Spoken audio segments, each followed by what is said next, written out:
Bonjour à tous, j'espère que vous allez excellemment bien pour ce quatrième jour de course, quatrième jour de ce Tour de France 2020. On va faire la présentation de cette quatrième étape.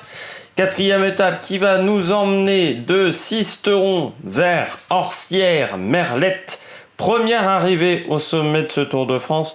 Alors détendez-vous un petit peu, hein. C'est pas aujourd'hui, je pense qu'on aura de grandes informations, même si on va monter jusqu'à 1800 mètres d'altitude, ça manque un petit peu de fort pourcentage aujourd'hui du côté de cette étape. Et puis c'est bête, c'est qu'on est qu'en quatrième jour de course, donc c'est une étape qui aurait forcément convenu à des baroudeurs, on pense par exemple à des Thomas de Rent et autres, mais si elle était arrivée en fin de deuxième et troisième semaine de Tour de France, là c'est encore trop tôt, tous les leaders ont besoin de leurs équipiers, donc il va pas se passer grand chose, j'ai peur, lors de cette étape de ce mardi.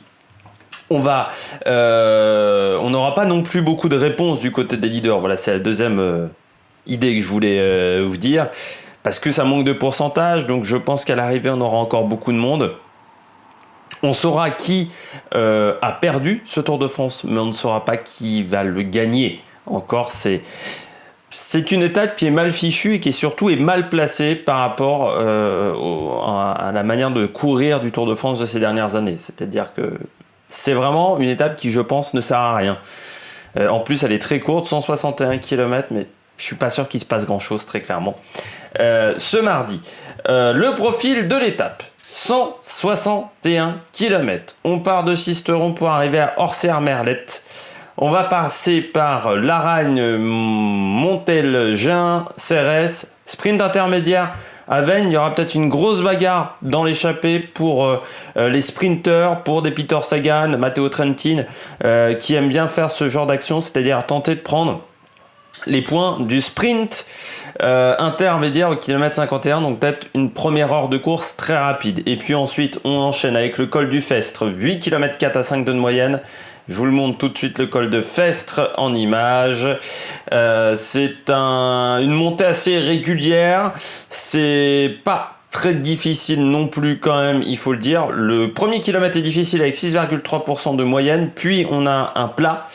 Ensuite, on a 2 km entre le kilomètre 4 de montée et le kilomètre 6. On sera à plus de 7% de moyenne. Et puis ensuite, ça redevient un peu plus facile jusqu'à devenir quasiment plat en haut de ce col de 3e catégorie. En plus, on sera encore très loin de l'arrivée. On sera encore à quasiment 90 km de l'arrivée, donc on ne devrait pas voir grand-chose. Il y aura encore une côte qui n'est pas indiquée sur le roadbook, qui est le col de Rioup, 2 km 2 à 4,8 de moyenne. Puis on redescend, pont de la Baume. On arrive à la côte de Corps. La côte de Corps, elle est à encore une bonne soixantaine de kilomètres de l'arrivée. Côte de Corps, pas très difficile, 4e catégorie, 2 km 3 à 6,5 de moyenne. Je vous le montre à l'écran, si ce n'est pas déjà fait. Le pied est dur, ensuite c'est un peu plus facile, mais bon voilà, c'est pas non plus la côte de l'année, ça dure que 2 km. Ça devrait pas faire de grande différence. On passe par le Moti, ensuite Saint-Bonnet en Champsaur, et puis on passe à la côte de Dolagné. C'est à partir de là où la course va devenir un peu plus difficile dans ces 40 derniers kilomètres, parce qu'en haut de la côte de Dolagné, il nous restera encore 35 km à parcourir. Côte de Lolagné, 2 km 7 à 6,4 de moyenne, côte de 3e catégorie. Côte de Lolagné, c'est de plus en plus dur au fil des mètres, même pas des kilomètres. Le début est assez simple. Puis ensuite, au bout d'un kilomètre, on passe à 6,7 de moyenne et les 700 derniers mètres sont à 8,2 de moyenne. Donc c'est plutôt assez intéressant, mais on est encore loin de l'arrivée. Mais peut-être qu'une équipe va commencer à lancer les hostilités à ce moment-là. À partir de la côte de Lolagné, on a aussi des routes beaucoup plus étroites. Quand on va enchaîner, on va passer la Villette par exemple, et puis la côte de Saint-Léger, les Mélèzes, ou les Mélèzes, plutôt les Mélèzes je pense. Côte de 3e catégorie, 2 km 8 à 6,6 de moyenne. Là on est sur vraiment des routes étroites, faire attention aux petits bouts de descente entre les deux difficultés. Cette côte elle n'est pas non plus très difficile. Voilà, vous le voyez, le pied est difficile. Et puis ensuite, ça devient de plus en plus facile au fur et à mesure des kilomètres. de cette montée. Donc encore une fois 2 km 8 aussi, il faut pas non plus s'attendre à grand chose.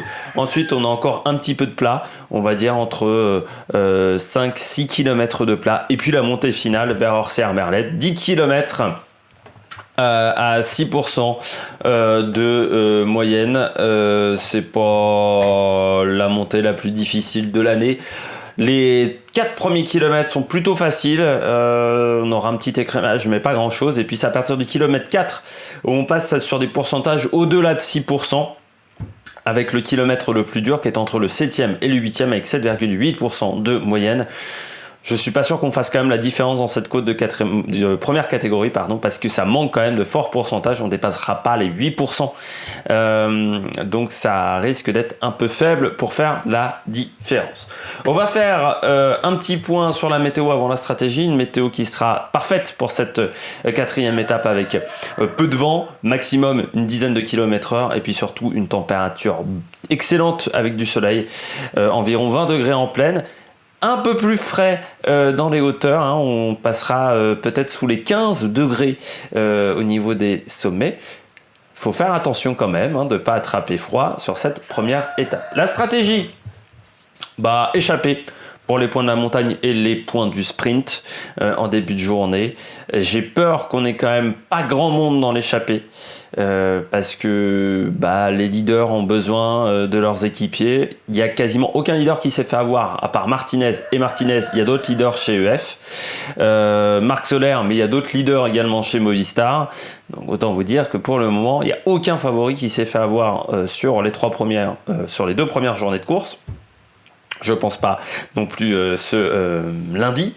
Et puis regroupement, alors soit 2 solutions, soit sprint avec une vingtaine de coureurs, soit vainqueur surprise, un coureur qui serait pas vraiment marqué par les favoris, par Ineos ni la Jumbo-Visma, et qui arrivera à sortir. Pour moi, mes pronostics, je mets Roglic, qui nous a montré que même dans des arrivées où il n'y avait pas un énorme pourcentage, il pouvait faire la différence lors du Dauphiné, mais il faut voir si la forme est la même aujourd'hui. Quintana, parce qu'il a cette capacité à faire mal et à avoir des attaques tranchantes, et sur ce type d'arrivée où il y a peu de pourcentage, il faut faire une attaque tranchante pour faire la différence. Et puis je mets Guillaume Martin, parce que déjà c'est quelqu'un qui a quand même un peu de punch, et puis surtout c'est un coureur qui n'est pas forcément surveillé par les favoris Guillaume Martin, ce qui pourrait être sa chance aujourd'hui de ne pas être parmi les plus gros favoris de ce Tour de France. J'espère que vous avez aimé cette vidéo. Si vous avez aimé cette vidéo, n'hésitez pas à mettre un pouce bleu, n'hésitez pas à vous abonner à la chaîne, n'hésitez pas à réagir dans les commentaires. Également, le débrief de cette étape numéro 4, ça sera normalement ce soir, si Internet fonctionne, si l'encodage fonctionne également correctement, contrairement aux 2 premières étapes. Et puis donc nous, on se retrouve pour de nouvelles aventures sur la Meilleure Production. Ciao, ciao!